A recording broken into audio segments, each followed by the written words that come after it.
사무엘이 선지 동산에 올라서 주님의 말씀을 또 주님을 섬긴 것처럼 이 시간 우리 조현목 전도사님 나오셔서 하나님 말씀 증거하시겠습니다. 네, 오늘 함께 보실 하나님의 말씀은 열왕기상 11장 1절부터 13절까지 말씀입니다. 열왕기상 11장 1절부터 13절까지 말씀입니다. 제가 봉독하도록 하겠습니다. 솔로몬 왕이 바로의 딸 외에 이방의 많은 여인을 사랑하였으니 곧 모압과 암몬과 에돔과 시돈과 헷 여인이라. 여호와께서 일찍이 이 여러 백성에 대하여 이스라엘 자손에게 말씀하시기를 너희는 그들과 서로 통혼하지 말며 그들도 너희와 서로 통혼하게 하지 말라. 그들이 반드시 너희의 마음을 돌려 그들의 신들을 따르게 하리라 하셨으나 솔로몬이 그들을 사랑하였더라. 왕은 후궁이 700명이요 첩이 300명이라. 그의 여인들이 왕의 마음을 돌아서게 하였더라. 솔로몬의 나이가 많을 때에 그의 여인들이 그의 마음을 돌려 다른 신들을 따르게 하였으므로 왕의 마음이 그의 아버지 다윗의 마음과 같지 아니하여 그의 하나님 여호와 앞에 온전하지 못하였더니 이는 시돈 사람의 여신 아스다롯을 따르고 암몬 사람의 가증한 밀곰을 따름이라. 솔로몬이 여호와의 눈앞에서 악을 행하여 그의 아버지 다윗이 여호와를 온전히 따름같이 따르지 아니하고 모압의 가증한 그모스를 위하여 예루살렘 앞 산에 산당을 지었고 또 암몬 자손의 가증한 몰록을 위하여 그와 같이 하였으며 그가 또 그의 이방 여인들을 위하여 다 그와 같이 한지라. 그들이 자기의 신들에게 분향하며 제사하였더라. 솔로몬이 마음을 돌려 이스라엘의 하나님 여호와를 떠남으로 여호와께서 그에게 진노하시니라. 여호와께서 일찍이 2번이나 그에게 나타나시고 이 일에 대하여 명령하사 다른 신을 따르지 말라 하셨으나 그가 여호와의 명령을 지키지 않았으므로 여호와께서 솔로몬에게 말씀하시되 내게 이러한 일이 있었고 또 내가 내 언약과 내가 내게 명령한 법도를 지키지 아니하였으니 내가 반드시 이 나라를 내게서 빼앗아 내 신하에게 주리라. 그러나 내 아버지 다윗을 위하여 내 세대에는 이 일을 행하지 아니하고 내 아들의 손에서 빼앗으려니와 오직 내가 이 나라를 다 빼앗지 아니하고 내 종 다윗과 내가 택한 예루살렘을 위하여 한 지파를 내 아들에게 주리라 하셨더라. 아멘.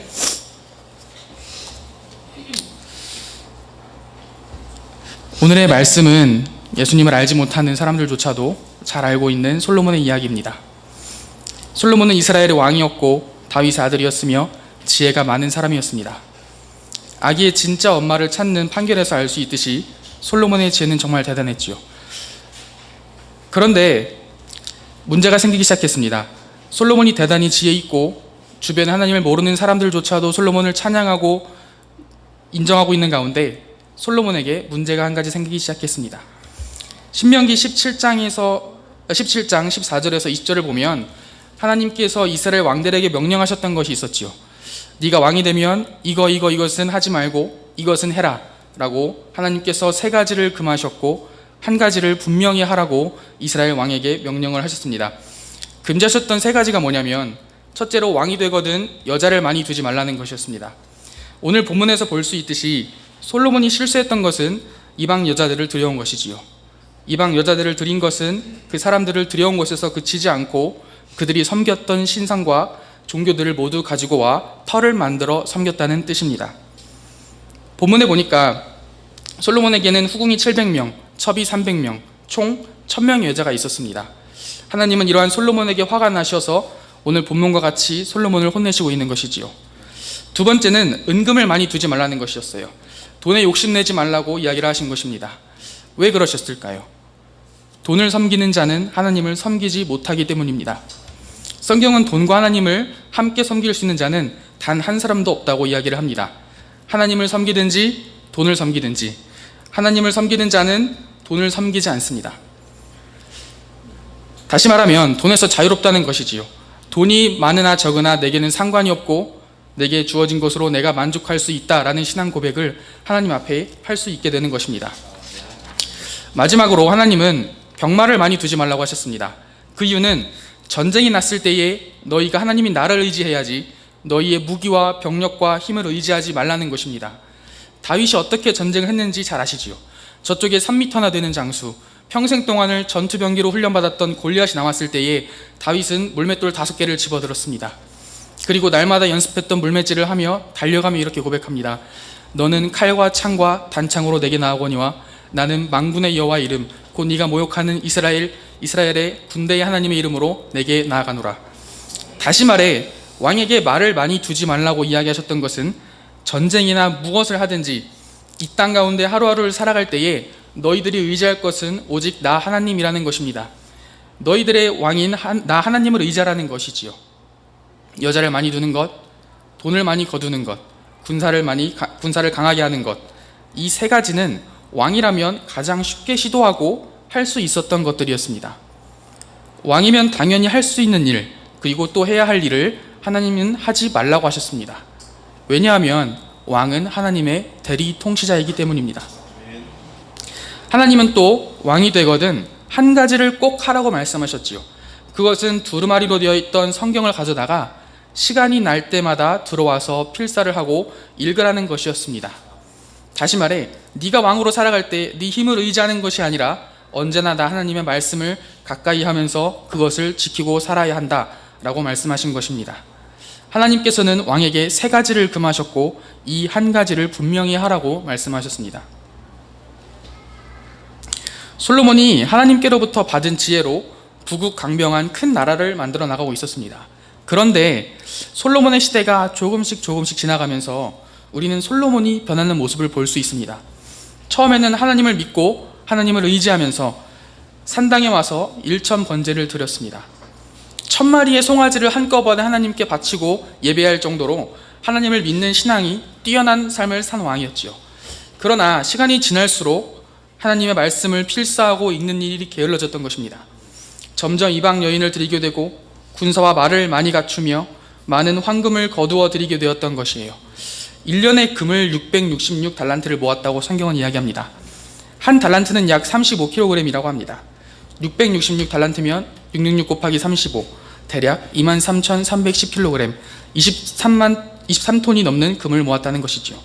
엄청난 양입니다. 솔로몬은 그렇게 변해갔습니다.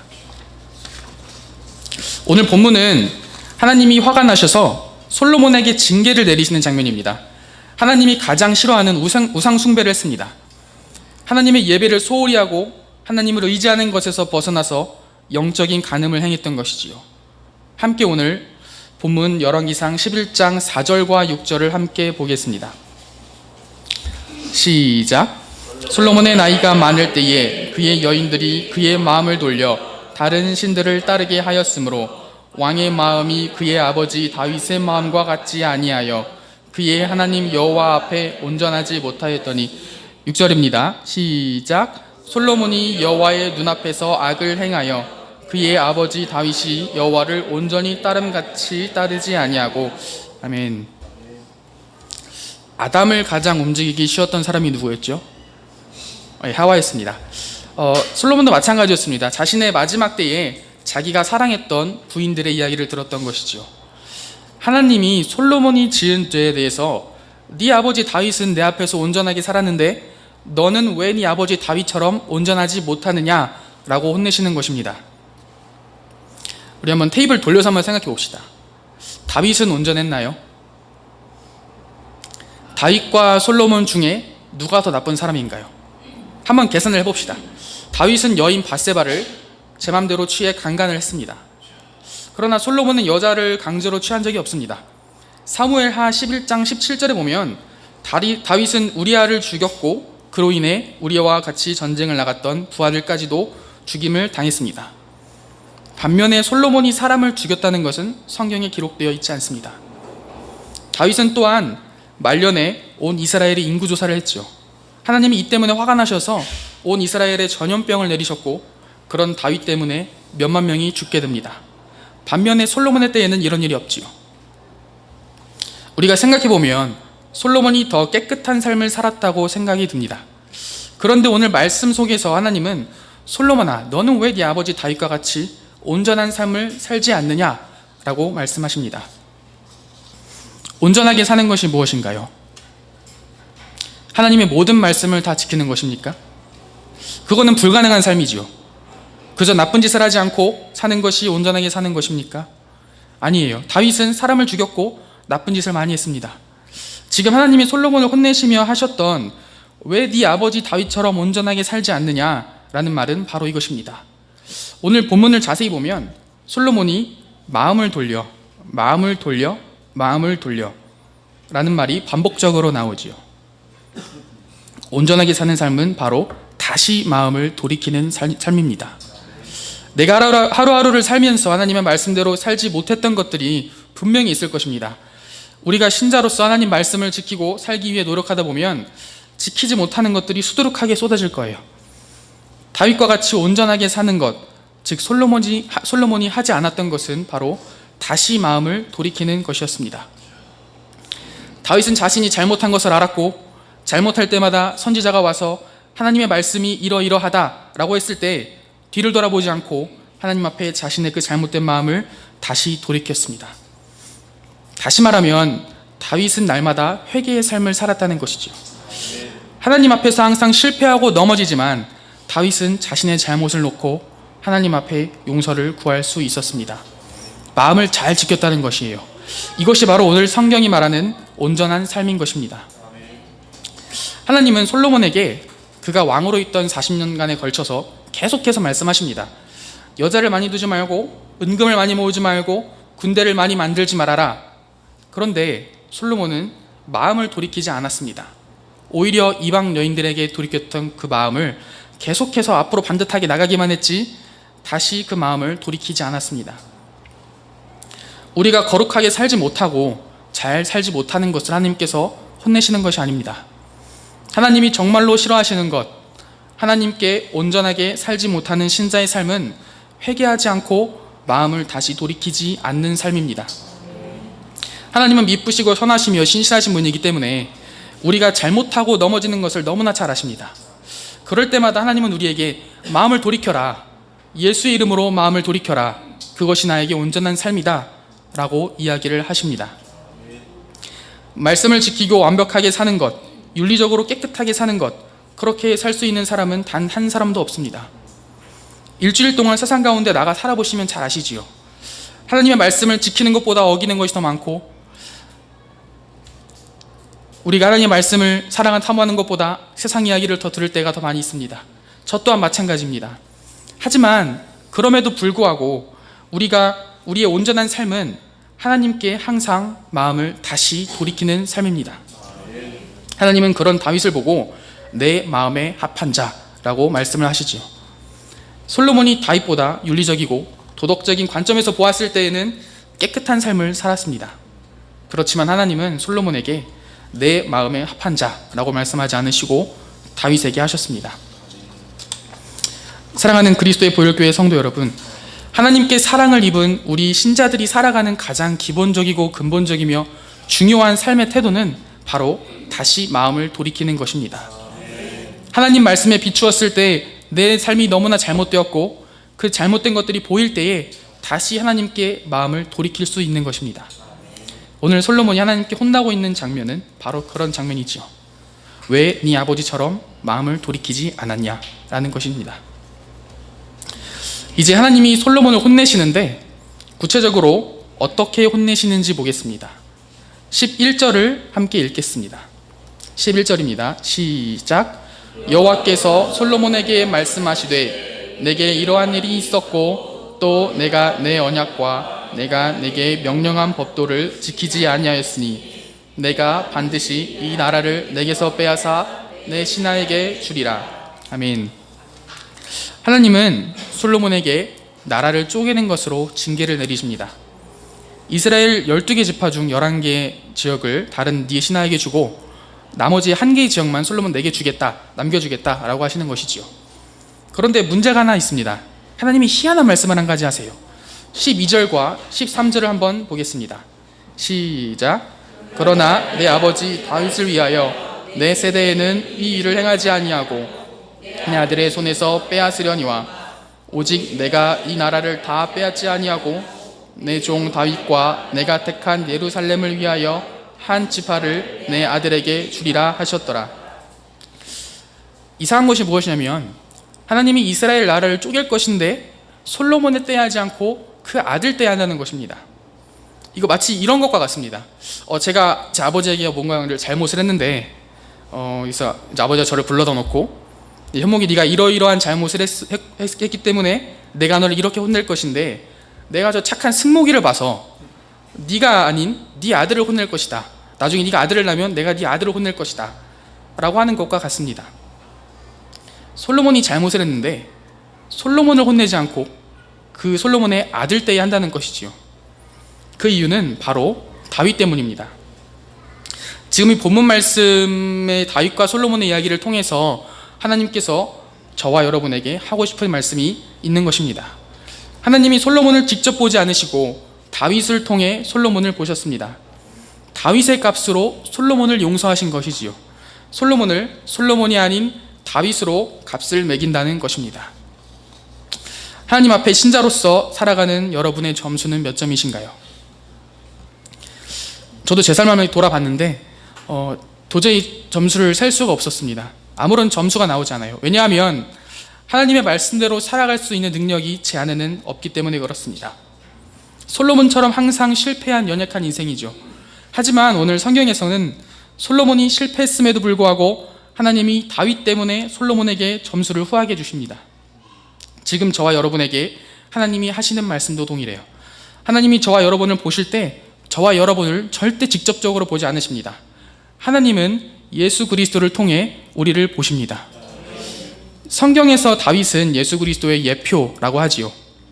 예수님의 모습을 나타내주는 그림자와 같습니다. 그래서 오늘 본문에서 솔로몬이 실패하고 절망하고 하나님의 말씀대로 살아내지 못했음에도 불구하고 하나님은 네 아버지 다윗이 내 율법과 말씀을 다 지켰기 때문에 솔로몬 너를 혼내지 않겠다라고 말씀하시는 것입니다. 우리가 살아가다 보면 우리의 삶 가운데 스스로 죄책감을 느낄 때가 너무나 많고 또 절망을 느낄 때가 너무나 많고 어떤 때는 사탄이 우리를 송사할 때가 있습니다. 우리가 잘못하고 넘어질 때 사탄은 우리 속에서 네가 그렇게 인생을 살아서 어떻게 하나님을 믿는다고 말하냐, 네가 그렇게 신앙생활을 하면서 어떻게 하나님의 자녀라고 말할 수 있느냐라고 속삭임을 합니다. 그런데 한 가지 명심해야 할 것이 있습니다. 하나님은 이러한 사탄의 소리를 듣지 않으신다는 거예요. 성경은 사탄을 어떤 존재로 묘사를 하지요? 거짓말하는 자, 또 요한계시록 12장에 보면 밤낮 참소하는 자라고 이야기를 합니다. 하나님 앞에 우리를 잡고 고발하고 이른다는 뜻이지요. 그러나 요한계시록 12장 10절을 보면 그렇게 하나님 앞에서 밤낮 참소하던 이 사탄이 이제 쫓겨났다고 합니다. 우리를 하나님 앞에서 참소하고 이르지 못한다는 말이지요. 사탄이 하나님 앞에서 하나님 보세요, 어떻게 하나님의 자녀라고 하는 사람이 저렇게 살아갈 수가 있습니까?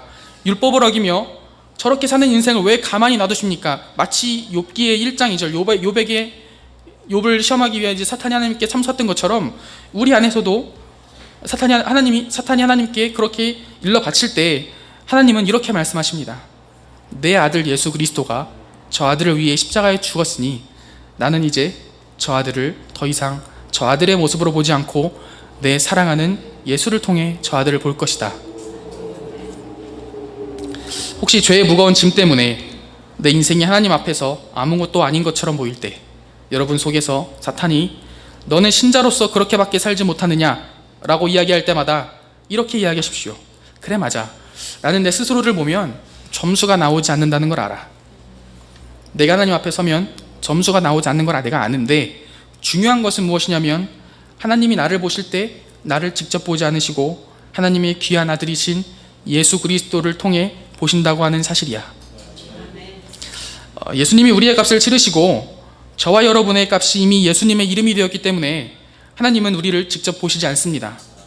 이것이 믿어지는 것이 신앙이고 예수 그리스도의 구속을 믿는 십자가의 능력이지요. 그렇기 때문에 우리는 하나님 앞에 예수님의 이름으로 용서를 구하고 다시금 무너졌던 이 자리에서 벌떡 일어설 수 있는 것입니다. 여러분 옆에 지체를 한번 보세요. 몇 점처럼 보이시나요? 저분은 나보다 외모가 별로니까 10점 빼고 수입이 적으니까 20점 빼고 학벌이 나쁘니까 30점 빼고, 그러니까 저 사람은 빵점, 나는 100점 인가요? 아니면 그러면 이제 어디선가 200점짜리 금수저가 나타나가지고 이것들 봐라, 이제 이렇게 말을 할 것이에요. 세상은 그렇게 점수를 매겨요. 세상이 우리 자신을 볼 때 그렇게 점수를 매기는데, 우리가 만약 세상의 가치 기준으로 살아간다면 우리의 점수는 헐값이 될 것입니다. 하나님은 더 이상 여러분을 보실 때에 그렇게 점수를 매기지 않으시기 때문에 여러분이 여러분 스스로를 바라볼 때 절대 그렇게 바라보지 않기를 바랍니다. 얼마나 잘났고 얼마나 공부를 많이 했고 얼마나 돈을 많이 벌고 부모가 있고 없고 부모가 어떻고 하는 것으로 하나님은 우리의 점수를 매기지 않습니다. 예수 그리스도가 있는 한 하나님은 우리를 보실 때 우리는 예수님의 점수입니다. 예수님의 피값인 것이지요. 여러분 자신만이 아니고 여러분의 사랑하는 지체들, 소드원들, 교회의 형제 자매들을 바라볼 때에도 마찬가지입니다. 세상의 기준으로 점수를 매기는 것이 아니에요. 여러분 옆에 앉은 사람의 값은 예수님의 피값입니다. 예수님이 죽으신 그리스도의 보혈값인 것이지요. 저 사람이 어떻건 어떻게 있건 상관없이 그 사람은 예수님의 피값입니다. 여러분, 솔로몬은 실패했습니다. 하지만 하나님은 솔로몬을 보실 때 그의 실패를 보지 않으셨습니다. 다윗의 잘함과 다윗의 완벽함을 보시고 솔로몬의 값을 매기셨던 것이지요. 지금 그것은 저와 여러분에게도 동일합니다. 이제 여러분의 값을 매기고 자신을 평가할 때 혹은 다른 사람을 평가할 때 절대 인생 이렇게 살아 뭐 하나 그렇게 절대 평가하지 마시기 바랍니다. 우리가 실패를 해도, 우리가 절망 가운데 있어도, 우리의 인생이 폐허 가운데 있는 것처럼 느껴질 때도 하나님께서 우리를 평가하고 가치를 매기실 때는 예수 그리스도의 값으로 매기신다는 사실을 꼭 기억하시기 바랍니다. 그리고 옆에 있는 지체를 귀하게 여기며 사랑할 수 있는 우리 그리스도의 보혈교회 성도 여러분이 되시기를 예수님의 이름으로 간절히 바랍니다.